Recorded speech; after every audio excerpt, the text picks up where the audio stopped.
We are less than a week away to the 2024 NHL Draft. It sounds like there could be some significant trades take place at the draft. Lots of picks are rumored to be in play as well. Today we'll discuss all the latest draft trade rumors heading into the big event coming up next.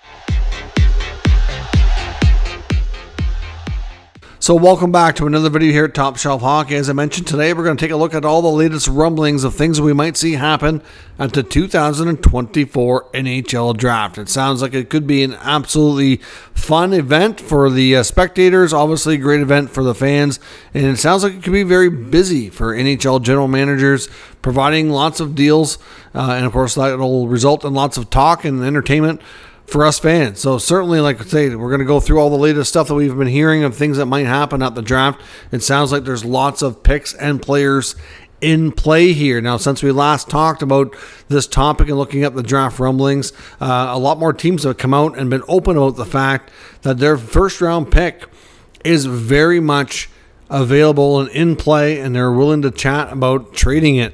So right now, in the top 10, 11 spots alone, we haven't heard anybody like San Jose or Chicago at 1-2 or Anaheim, but after that it gets real interesting.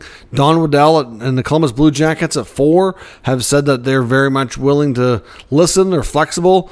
Utah apparently is open at 6.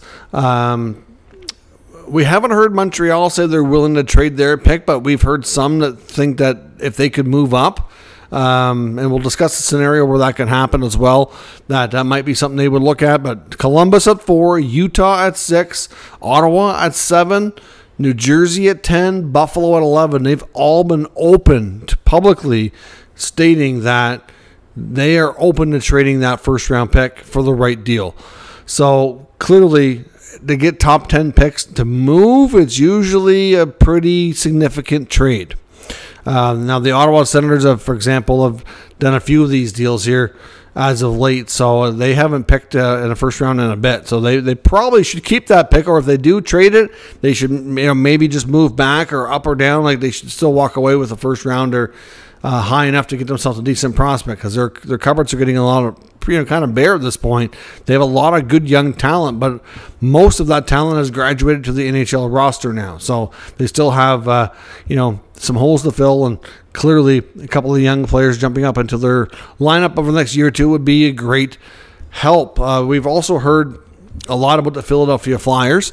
Of course, they're below the Sabres at 12, and there's a lot of rumblings about a big trade between the Flyers and the Senators, which may go down at the draft, and it would involve the Philadelphia Flyers trying to move up into the top 10. Now, that trade could be very complicated. I'm not super confident it's going to happen, but I do think that it's a real possibility.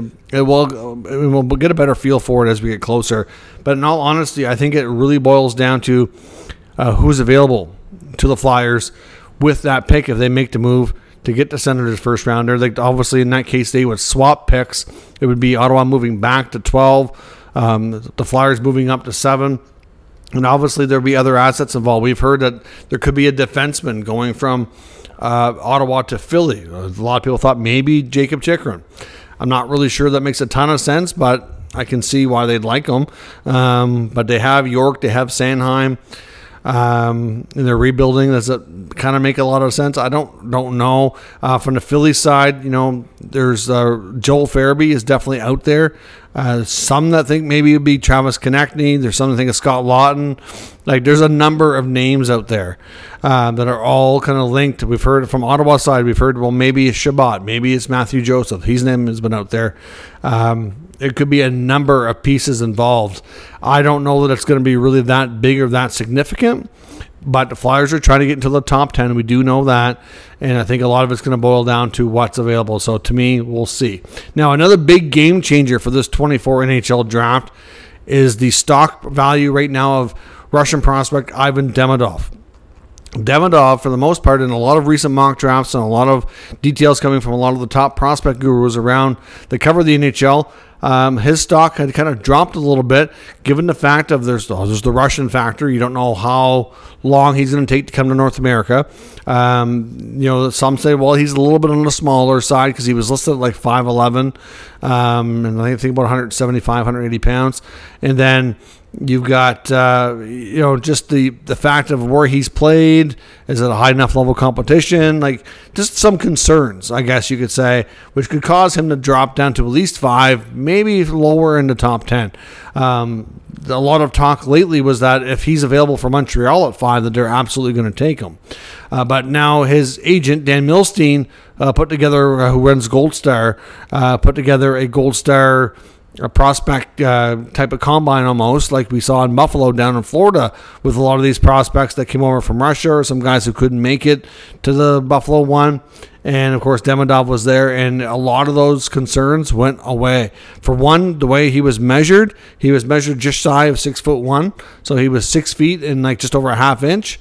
So I mean, he could still grow a little bit more too. He's still not fully done, not considered done yet, right? So like he could hit 6'1", he's only a half inch off. So I mean, that's a decent size for a winger. So his size was definitely more impressive than people thought. A couple inches taller. Secondly, his English was really good, so obviously that's a good thing. And he said that he signed in Russia for 1 more year, and then he wants to come to North America. So really, if you think about it, the KHL season quite often is finished before the NHL season. So next year, he could sign with his NHL club by the end of the year and kind of finish out the season. So to me, I think that takes away a lot of the Russian factor. It takes away, his size. How long will he stay in Russia? All those things gone.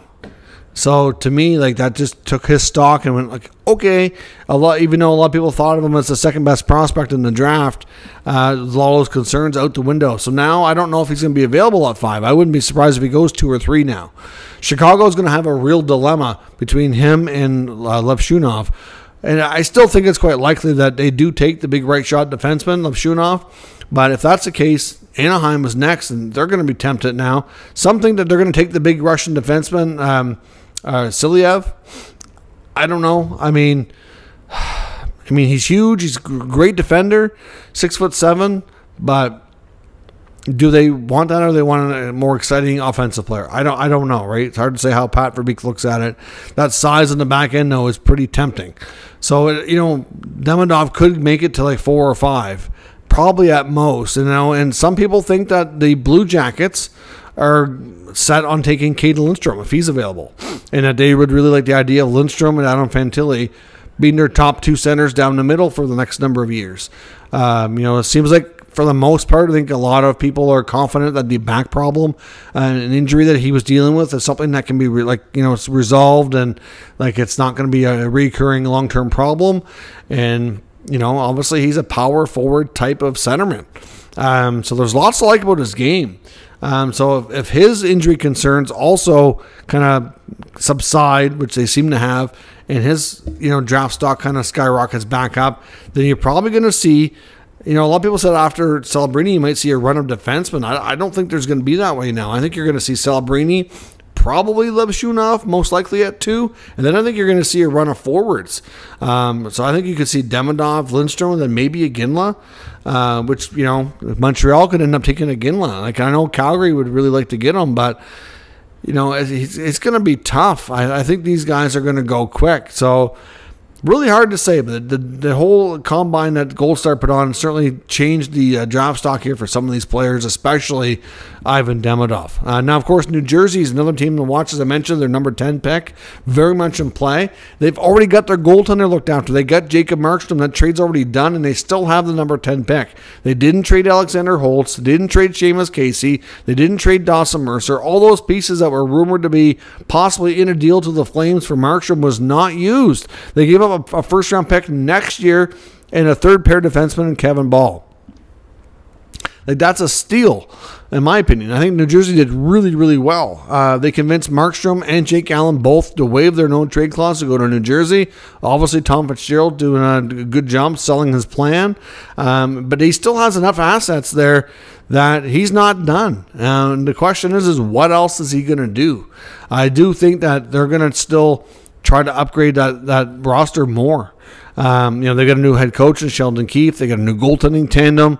I think they're going to want to add some more experience on the back end. They got a lot of good young guys there, but I think they could use another veteran, so they're going to want to do that. They're going to want to maybe add another top 6 or top 9 forward if they can, to kind of give that group another little jolt as well, or maybe change things up a little bit. So we'll see. I mean, they got their big monster there, Curtis McDermott, came over from the Avalanche. New Jersey's really making moves, and they're going to definitely be a lot better next year, I have no doubt. But I would definitely watch them at the draft in this pick. It was kind of pegged as going for Markstrom for the longest time. That now that they have him and didn't give it up, what they're going to target now?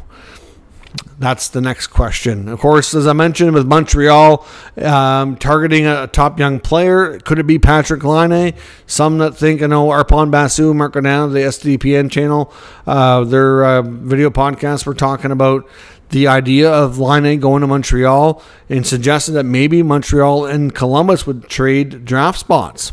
That perhaps if Montreal is willing to absorb the full contract of Patrick Laine, no salary retention, because they can have that option to do that, that maybe instead of paying like a sweetener, they swap spots and Montreal gets to go from 5 up to 4. The value between those two picks would be enough to offset them taking the full contract. At least that was the concept. I mean, obviously, if that's not something Columbus will budge on, they could always go a different route and maybe offer one of their young defensemen and maybe a second-round pick, or like there's other assets they could probably intrigue Don Waddell and the Jackets to take a look at here. But if Montreal can move up to 4, then that maybe gives them a better shot at getting who they want. And there's a variety of rumors on who they want. Some think they want Demidov. Some think they want Lindstrom. And it's really going to boil down to who's available. And, if it really would be up to the Ducks. If the Ducks take Demidov, I don't think Montreal can trade any higher than 4. And I'm not sure that the Ducks take him 100%. I just think that the Ducks would be intrigued by it. Or does the 6'7" defenseman intrigue them enough that they're not intrigued enough to look at Demidov? I don't know. I mean, we know Vancouver still very much trying to get in the mix here. They're still trying to get Jake Gensel, so they want to trade for his signing rights. So there's that too. Obviously, they're not going to, cost too much. You're probably looking at a mid-round pick. But the thing is the type of assets you normally give up for signing rights is not something they have a lot of. So, they might find that tricky. If they get to wait until July 1 when they can talk to him willingly without giving up an asset, the only thing is they're going to have to compete with other teams. I think they'd really like to give themselves an exclusive window if they can and get that done. So we will see where that goes. But certainly Vancouver expected to do something for sure. We know Utah has tons of draft capital. Being a new franchise, they want to do something to make a big splash. There's no doubt. Hard to say who their pick would be at 6 if they stay put. I think that they're probably looking at one of the better defensemen in the draft. Could be Zeev Buium. Some compare him to kind of like a Scott Niedermayer almost. The way he controls the game and the way he skates and just the intelligence. He's not going to blow you away with his size and his strength, but just such a good, smart quarterback type of player, He could be a real gem in this draft for a team like Utah.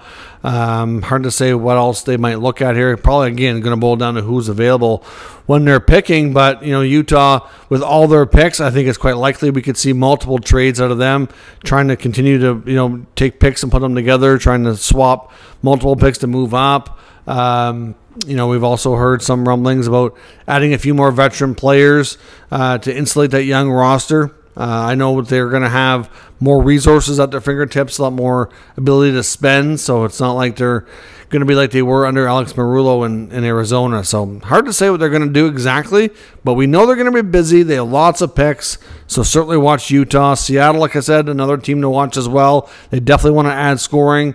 They're rumored to be in on Laine is one of the names that they are looking at if he doesn't go to Montreal. Could end up in Seattle. Natchez is another name there. And there could be more too. Boston and Ottawa have been talking a lot about Linus Ullmark, so we don't know. That may be done ahead of the draft. Maybe it gets done, maybe it doesn't. I know I'm recording this video on Thursday. It's not going to make it to YouTube till Friday or Saturday. So we'll see if that trade actually ends up happening or not. But I know as of right now, Elliot Friedman's reporting that there's a lot of smoke around that deal and that Allmark would waive to go to Ottawa if both parties can agree on a trade. So we'll see where that goes. But obviously the Senators are rumored to be sending back, if they can get that done, Forsberg would go to Boston. There would be other assets involved. Ottawa would still have Korpisalo, though, which would, tie up a lot of money in goaltending unless they can find a separate move to pawn him off on somebody. But that's not going to come at a cheap price when he's got a lot of term and money left on that deal. So that signing is looking absolutely horrendous from last year, and they're going to have to end up paying through the piper to get rid of it if they can. I mean, I wonder, though, if the trade talks don't progress well. I honestly wonder if they would consider a buyout on him. I know Steve Staios, the general manager, had indicated that it probably wouldn't be, but I do wonder. I really do. They might have a change of heart there. If they can move on from it, it would be the best thing for the team at the end of the day. Give them some flexibility. They pay a little bit for it down the road, but you got to worry about this year. It's a huge year for the Senators. They got to get in. They got to make a big step forward and get in the playoffs, or you're going to start getting a lot of these players really, starting to think twice about where they signed, and you don't need that. You really don't. This ownership group could really benefit from some playoff dates. There's a new arena in the mix. Like they need to take that step this year coming that they wanted to do last year. Absolutely necessary as well. The Sabres, another team, like I said, they're very, not only with their first rounder, but certainly look for other moves to be made. We know that Kevin Adams has made it clear that he's got anything and everything on the table, willing to do just about anything too. Peyton Krebs could be in play. Skinner could be in play if he's not a buyout candidate as well. I don't think Skinner's going to be back in Buffalo one way or another next year. So lots of interesting things there that the Buffalo Sabres are continuing to work on. Hard to say what it takes for some of these other teams, but the Flames are probably still going to be a little bit busy. But I think for the most part, they've gotten a lot of their veterans moved out. I wonder if they'll go any further with it. I wonder if we would go further to see like a Nazem Kadri or a Rasmus Anderson or anybody. Obviously, some of these guys are going to have to embrace a rebuild if they're going to be sticking around there in Cowtown. So hard to say how things go on that front. But it could be a very busy draft, there's no doubt. Obviously, a lot of these first-round picks. Look for some of these other teams, too, that are looking to get into picks. I know St. Louis was a team I mentioned before. I expect them to be busy and doing some deals like they have, between Saad, Buchnevich, some of their defense, maybe Krug or Falk or one of those guys. I know like Doug Armstrong would like to change things up. It's just going to be tricky with some of those contracts. I don't know how much he'll actually get done. UC Saros is another name to watch under the Nashville Predators organization. I don't know if Barry Trotz at the end of the day is going to get a signing done for him, or he's going to end up moving him. And to me, they have a great goalie in Askarov in the minors waiting to make that jump. And well, I'm not sure how happy he's going to be if he's stuck in the minors further. So we'll see where things go. Going to be a very busy day in the NHL draft on June 28th as well. That's when the first round is. 29th will be your second round through 7. It should be lots of activity leading up to it as well. So let me know your thoughts and expectations for what you think for trades are going to take place at the draft or leading up to it, and we'll talk about it further down in the comment section. If you're new to the channel, of course, make sure you subscribe and stick around. We'll keep you up to date with all the news, rumors, and analysis of all 32 NHL teams. Thanks for watching. I'll catch you next.